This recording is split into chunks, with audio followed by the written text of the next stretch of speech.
अस्सलाम वालेकुम क्लास। आज के जो हमारा लेक्चर है वो है अनएम्प्लॉयमेंट का। अनएम्प्लॉयमेंट क्या होती है? हम स्टार्ट लेते हैं टोटल पॉपुलेशन से। टोटल पॉपुलेशन को दो कैटेगरीज में डिवाइड किया जाता है। एक होता है इन लेबर फोर्स, एक होता है out of the labour force. Out of the labour force में वो लोग इंक्लूड होते हैं जो हम कह सकते हैं कि जॉब करना ही नहीं चाहते, जो जॉब नहीं करना चाहते, ना वो जॉब सर्च करते हैं, ना वो जॉब के लिए विलिंग होते हैं। ठीक है, अगर जॉब मिल भी रही होती है तो वो नहीं करना चाहते, वो विलिंग ही नहीं होते, वो उनको हम कहते हैं कि वो out of the labour force है। और out of the labour force में कौन कौन से लोग आते हैं? जो स्कूल गोइंग किड्स हैं वो आ सकते हैं, हाउस कीपिंग, ये जो हाउस वाइफ्स होती हैं वो आ सकती हैं, या हम कह सकते हैं रिटायर्ड पर्सन हो गए, वो आ जाते हैं। रिटायर्ड पर्सन भी हमारे pass out of the labour force में आती हैं, या कोई भी इनएक्टिव पर्सन हो गया। ठीक है, तो ये होते हैं out of the labour force. और उसके बाद in labour force, in labour force में, लेबर फोर्स में कौन कौन से लोग इंक्लूड होते हैं? एक होता है अनएम्प्लॉयड और दूसरी होते हैं एम्प्लॉयड। एम्प्लॉयड कौन होते हैं? जो कि जिनको जॉब मिली हुई होती है और अपनी जॉब पे खुश होते हैं। ठीक है, या हम कह लें कि जिस तरह से जॉब करना चाहते हैं उनको उनके लेवल के अकॉर्डिंग जॉब मिली हुई होती है और उस जॉब पे वो खुश होते हैं, उनको कहते हैं एम्प्लॉयड। और अनएम्प्लॉयड कौन लोग होते हैं? अनएम्प्लॉयड अभी वो लोग होते हैं जो जॉब सीकर्स होते हैं। ठीक है, जो विलिंग होते हैं जॉब करने के लिए, लेकिन अभी उनको जॉब नहीं मिली हुई होती। जो जॉब करना चाहते हैं, जो जॉब सीकर्स हैं या जो जॉब सर्च कर रहे होते हैं, उनको अनएम्प्लॉयड कहते हैं।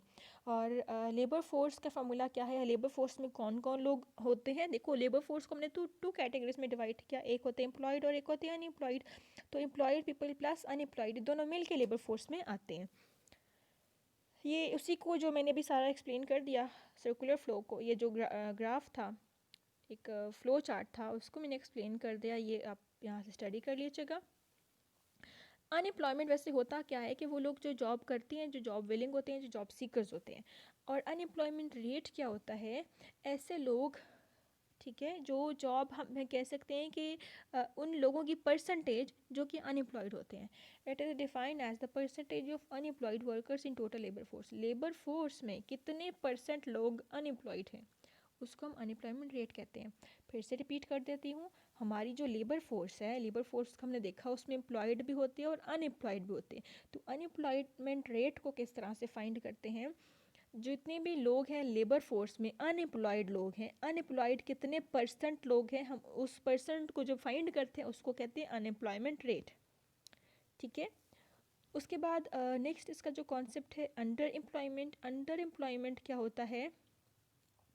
The condition in which people in labor force are employed at less than the full-time or regular job or at jobs inadequate with respect to their training or economic needs. Under employment क्या है? आपने degree अगर ले ली है, ठीक है, और आपकी डिग्री के बाद आपको इंटर्नी रख लिया गया है या आपको ट्रेनिंग दी जा रही है, तो दैट इज़ अंडर एम्प्लॉयड। आप अभी इतने, हम कह लो कि आपकी लेवल के अकॉर्डिंग आपको जॉब नहीं मिल रही, आपको ट्रेनिंग दे रहे हैं। ठीक है, आपको हम कह लें कि कोई वर्कशॉप्स दे रहे हैं, तो that is under employment. Underemployment occurs when a job does not use an employee's full capabilities. Means आपने इतना पढ़ा, आपने डिग्री लेके आपकी कैपेबिलिटी मुताबिक, आपके लेवल के मुताबिक जॉब्स नहीं मिल रही। They may include not giving them enough hours, such as having them work part time hours when they wish to full time. उनको जॉब मिल रही है पार्ट टाइम वर्क की, लेकिन वो काम करना चाह रहे हैं फुल टाइम के लिए। ठीक है, तो अंडर एम्प्लॉयमेंट हम कह सकते हैं कि आप इसमें यही सूटेबल एग्जांपल है अंडर एम्प्लॉयमेंट की, कि आपने डिग्रीज़ वगैरह ली हैं, सब कुछ कर लिया, लेकिन आपको पहले कहते हैं कि जी ट्रेनिंग रख लेते हैं हम आपको। ठीक है, वो जो ट्रेनिंग आपको या ट्रेनिंग कर रहे हैं, आपका ट्रेनिंग सेशंस जो हो रहे हैं, तो कुछ अरसे के लिए एक आपको कहते हैं कि हम 1 साल तक आपको जो है ट्रेनिंग पे रखेंगे। ठीक है, तो वो जो 1 साल तक आप उसको अंडर एम्प्लॉयमेंट कहोगे। फिर अनएम्प्लॉयमेंट की टाइप्स कौन कौन सी हैं? हमने ये 4 टाइप्स अनएम्प्लॉयमेंट की स्टडी करनी है one by one. Frictional unemployment, seasonal unemployment, cyclical unemployment and structural unemployment. Frictional unemployment क्या है? Frictional unemployment is the result of voluntary employment transitions within an economy, workers choosing to leave their jobs in search of one new job, and workers entering the workforce for the first time constitute frictional unemployment. Frictional unemployment basically होता क्या है कि the gap between the two job, एक job छोड़ के आपको दूसरी job मिल रही है, इसको हम कहते हैं फ्रिक्शनल अनएम्प्लॉयमेंट। या हम कह सकते हैं कि अगर आप प्राइवेट सेक्टर में जॉब कर रहे हो और आप जाना चाह रहे हो पब्लिक सेक्टर की तरफ, गवर्नमेंट जॉब करना चाहते हो, ठीक है, तो आप गवर्नमेंट जॉब्स के लिए पहले टेस्ट वगैरह दोगे, उसके इंटरव्यूज़ वगैरह होंगे। इस सारे प्रोसेस में आपको प्राइवेट जॉब छोड़नी पड़ेगी और उसके बाद आपको ये सारी चीज़ें अप्लाई करनी पड़ेंगी और फिर आपकी जब गवर्नमेंट जॉब हो जाती है तो ये जो बीच का टाइम पीरियड होगा, ये जो बीच में आपने बेशक टेस्ट दिए हैं, ये जो भी अपने प्रिपरेशन की है, इंटरव्यूज़ दिए हैं, ये जो सारा टाइम है एक जॉब छोड़ के दूसरी जॉब तक जाने के लिए, इसको हम कहते हैं कि ये फ्रिक्शनल अनएम्प्लॉयमेंट है। सेकेंड जो टाइप है वो है सीजनल अनएम्प्लॉयमेंट। सीजनल अनएम्प्लॉयमेंट क्या है कि सीज़न की वजह से अनएम्प्लॉयमेंट होती है। अगर सीज़न फेवरेबल होगा तो अनएम्प्लॉयमेंट नहीं होगी, मीन सारे लोग एम्प्लॉयड होंगे। अगर सीज़न अनफेवरेबल है तो लोग अनएम्प्लॉयड ज़्यादा हो जाते हैं। यहाँ पे हमने एग्जांपल पढ़ी थी इंडस्ट्रीज़ की।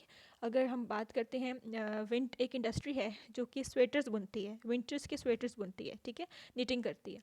तो सर्दियों में क्या होगा कि ज़्यादा लोगों को जॉब अपॉर्चुनिटीज़ मिलेंगी, ज़्यादा लोग एम्प्लॉयड होंगे, ठीक है। लेकिन अगर सीज़न नहीं होगा, सर्दियाँ नहीं होंगी, गर्मियाँ आ जाएंगी, तो वो जो सर्दियों में लोग काम कर रहे थे अब उन्हें गर्मियों पे वो लोग अनएम्प्लॉयड हो जाएंगे। तो सीज़न की वजह से जो एम्प्लॉयमेंट है, अनएम्प्लॉयमेंट होती है, उसको हम सीजनल अनएम्प्लॉयमेंट कहते हैं। थर्ड केस है साइक्लिकल अनएम्प्लॉयमेंट। बच्चों ये हमने अलग से पढ़ लिया है, ट्रेड साइकिल ही मैं 2 बार क्लास में पढ़ा चुकी हूँ, मैं इसको ज़्यादा डिटेल में अब नहीं जाऊँगी, मैं सिर्फ साइक्लिकल अनएम्प्लॉयमेंट बता रही हूँ। जो हमारी इकोनॉमी में फ्लक्चुएशंस हो रही होती हैं, जो इकोनॉमी डिफरेंट फेजेस से गुजर रही होती है, तो वो फेजेस में जब अनएम्प्लॉयमेंट या एम्प्लॉयमेंट होती है, वो साइकिल एक चल रहा होता है इकोनॉमी का। जब एक्सपेंशन हो रही होती है, जब रिसेशन हो रहा होता है, जब डिप्रेशन हो रहा होता है, जब रिकवरी हो रही होती है, उस सारे टाइम पीरियड में जो साथ साथ अनएम्प्लॉयमेंट हो रही होती है उसको हम साइक्लिकल अनएम्प्लॉयमेंट बोलते हैं।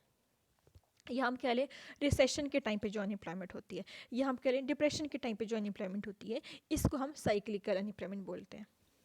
फिर आ गया लास्ट जो टाइप है वो स्ट्रक्चरल अनएम्प्लॉयमेंट है। स्ट्रक्चरल अनएम्प्लॉयमेंट क्या होती है कि आपके पास जॉब्स हैं, आप स्किल्ड हो, लेकिन आपको लेवल के अकॉर्डिंग जॉब नहीं मिल रही, ठीक है। आपके पास डिग्री है, आपके पास स्किल्स हैं एक चीज़ की, लेकिन जॉब है मार्केट में किसी और फील्ड की, ठीक है।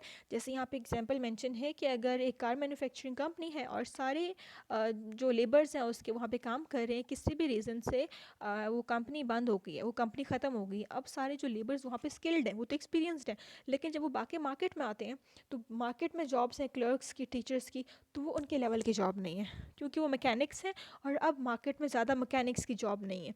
अब जॉब्स तो हैं, टीचर्स की हैं, क्लर्क्स की हैं, लेकिन वो कर नहीं सकते, वो कम उनके लेवल के अकॉर्डिंग जॉब नहीं है, ठीक है। तो स्ट्रक्चरल अनएम्प्लॉयमेंट में ये होता है कि जॉब्स मार्केट में है, लेकिन जो आप करना चाहते हो या जो आपका लेवल है, जो आपकी डिग्री है, जो आपकी क्वालिफिकेशन है, जो स्किल्स हैं, उनके अकॉर्डिंग आपको जॉब नहीं मिल रही, ठीक है। क्लास तो ये अनएम्प्लॉयमेंट का टॉपिक था। किसी स्टूडेंट को अगर कोई प्रॉब्लम है तो वो पूछ सकते हैं।